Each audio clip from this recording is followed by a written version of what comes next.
I don't believe I've ever been in a blizzard quite like it was yesterday. It was just horizontally, low and horizontal.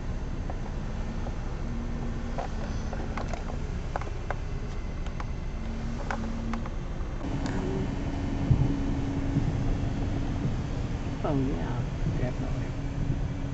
But now it's just been creeping along. I'm not quite sure what all is going on. Somebody, a trucker said there was like a pilot or something.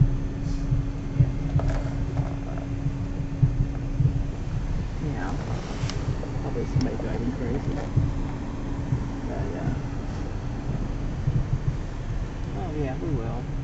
It's just a matter of time.